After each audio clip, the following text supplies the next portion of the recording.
There is a secret habit that almost everyone performs, but nobody admits to. It happens when the room is empty. It happens when the car windows are rolled up. It happens in the shower when the noise of the water drowns out the world. You start speaking. Not just muttering. You are having a full, structured conversation with an invisible entity. You are arguing.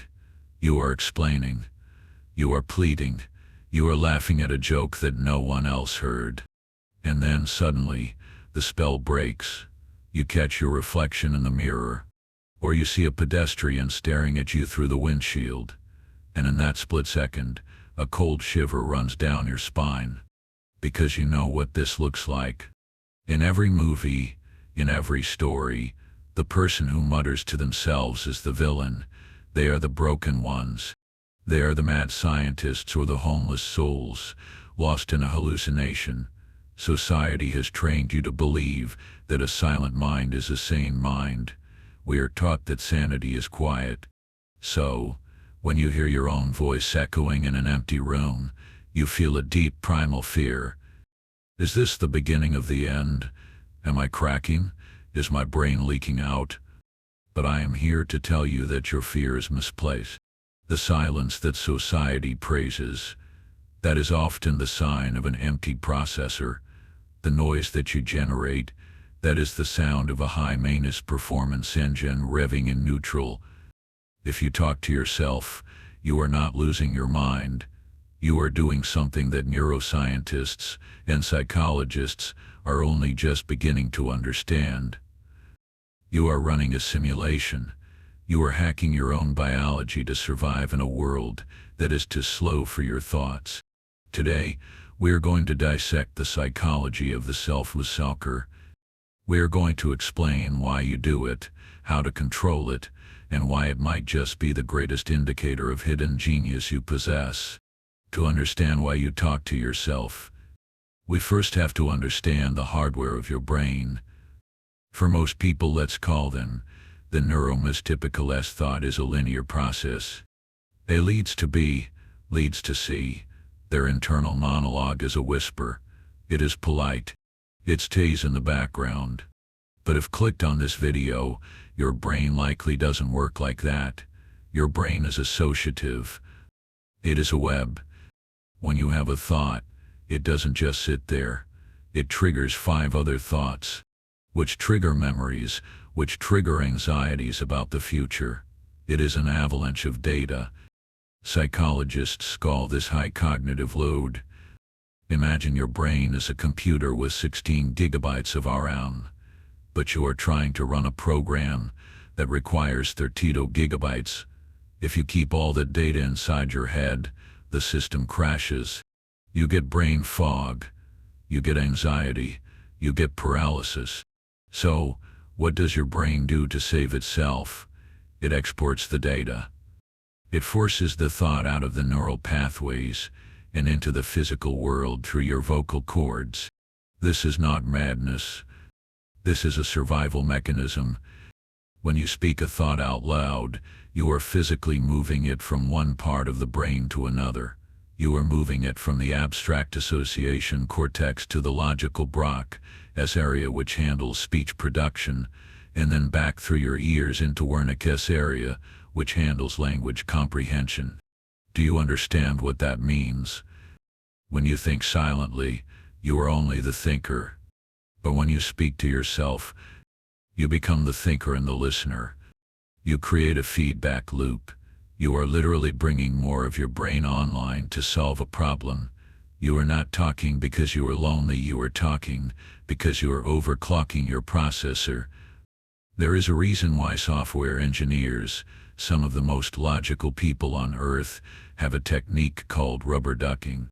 When a programmer is stuck on a complex code, they will often place a rubber duck on their desk and explain the code, line by line, to the duck. They speak out loud. And almost always, in the middle of speaking, they realize the solution. Why? Because the act of articulating the problem forces the brain to slow down and organize the chaos. So, the next time you find yourself muttering instructions while you cook, or explaining a theory to an empty room. Stop judging yourself. You are rubber ducking your life. You are taking the chaos of the abstract and forcing it into the structure of reality. Now, we must address the darkness, because if we don't, you will never truly be comfortable with this habit. We have to look at the line between genius and madness. What is the difference between you talking to yourself in the kitchen and a person suffering from schizophrenia screaming at a bus stop? The difference is agency. In clinical psychology, hallucinations are defined by a lack of control. The person suffering from psychosis does not generate the voice. The voice happens to them. They are the victim of the sound. They hear a voice that is external, alien, and often hostile. But your self-talk is different. You are the generator. You are the director of the play. When you talk to yourself, you are usually doing one of two things. You are either rehearsing or reviewing. Rehearsing is when you simulate a future conversation. You are about to ask for a raise or break up with a partner. So, you walk around your room acting out the scenario. You play your part, then you play their part.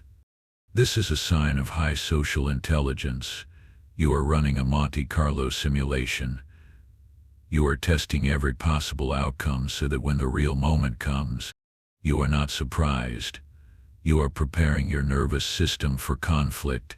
Reviewing is the opposite. This happens after the event. You replay an argument you had 5 years ago. You whisper the perfect comeback that you didn't say at the time. While this can be painful, it serves a function. Your brain is trying to close the loop. It is trying to rewrite the memory so that you feel safe again. The crazy person speaks to a voice they cannot control. The genius speaks to control the voices of the world. You are using language as a tool to impose order on a chaotic reality. That is not mental illness. That is mental architecture. However, just because it is normal does not mean it is always healthy.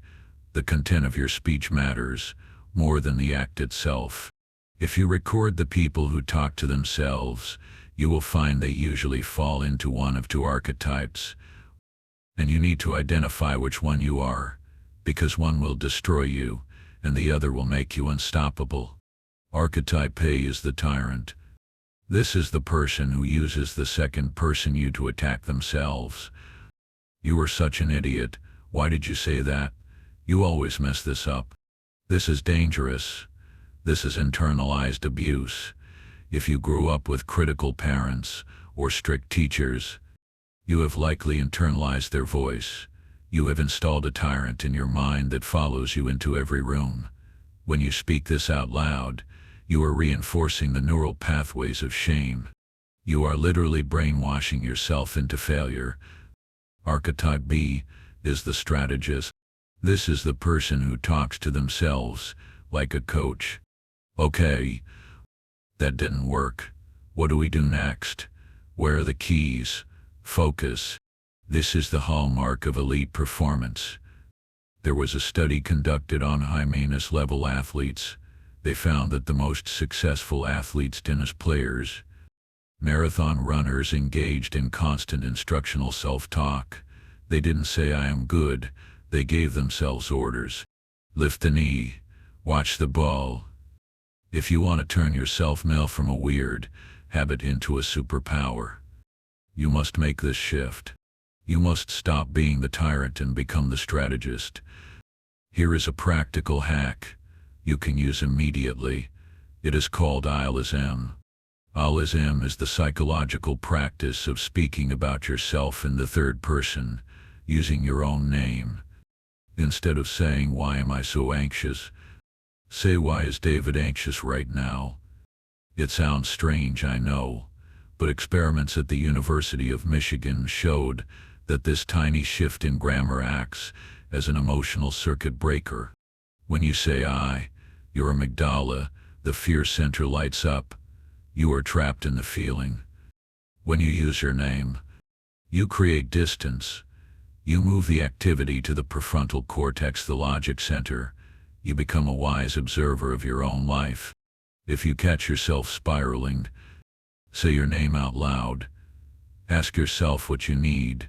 Treat yourself like a separate entity that you are responsible for taking care of. Now, let's go deeper. Let's touch on the emotional core of why this habit persists, even when we try to stop it. We have to talk about the solitude of intelligence. There is a direct correlation between high intelligence, IQ, and the tendency to talk to oneself. Why? Because for a highly intelligent person, the external world is often boring. This sounds arrogant, but it is simply a mismatch of frequency. Most daily conversation is phatic. It is small talk.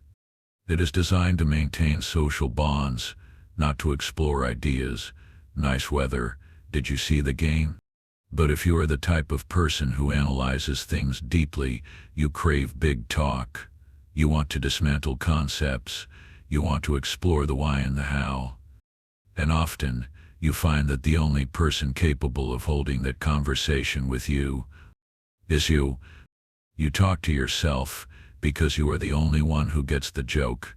You are the only one who understands the specific nuance of the theory you are working on. You have built a rich inner world, a sanctuary, and talking to yourself is how you decorate that sanctuary. There is a concept in psychology called the gap. It is the distance between what you feel and what you can communicate to others. For most people, the gap is small. They feel hungry. They say, "I'm hungry." For you, the gap is massive.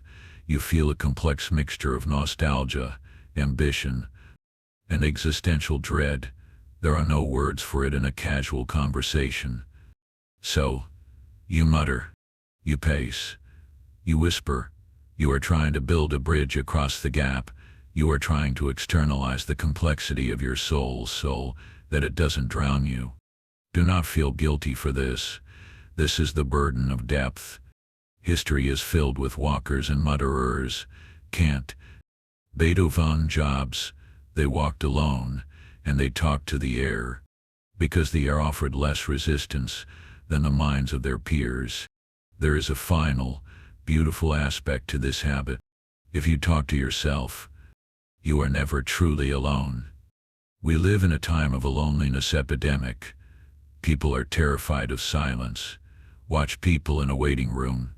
They cannot sit for 30 seconds without pulling out a phone. They need a dopamine hit. They need a distraction. They are terrified of being left alone with their own thoughts. But you have a built-in companion. You have developed a relationship with yourself. This is the definition of solitude versus loneliness. Loneliness is the pain of being alone. Solitude is the glory of being alone. When you talk to yourself, you are demonstrating that you are self-sustaining. You can entertain yourself. You can soothe yourself. You can problem-meeting a committee. This makes you dangerous in the best possible way. It means you are harder to manipulate. It means you don't need constant validation from society to know who you are, because you are constantly narrating your own identity. You are the narrator of your own movie. Most people are just extras in someone else's script. So, let's return to that moment of shame, that moment when you get caught speaking to the empty air. I want you to change your reaction. The next time someone looks at you weirdly because you were muttering, do not look down. Do not apologize. Understand what is happening. They are looking at you because they do not understand the machinery you are operating. They are driving a sedan, you are piloting a spaceship. Of course, the spaceship makes more noise. Talking to yourself is a sign that you are engaging with life at a higher resolution. You are testing, planning, coping, and creating. The world is noisy enough with other people's opinions, other people's expectations, and other people's demands. The most important voice you will ever hear is the one that comes from your own vocal cords. So, keep talking. Argue with yourself. Coach yourself. Laugh at your own jokes. If people think you are crazy, let them. The smartest people always seem a little crazy to those who cannot hear the music. If this video resonated with the voice in your head, make sure to subscribe. We explore the psychology of the outliers, the quiet ones, and the thinkers. And a question for you: do you have a specific place where you talk to yourself the most? The car? The shower? Let me know in the comments below. I'll see you and the voice inside you in the next one.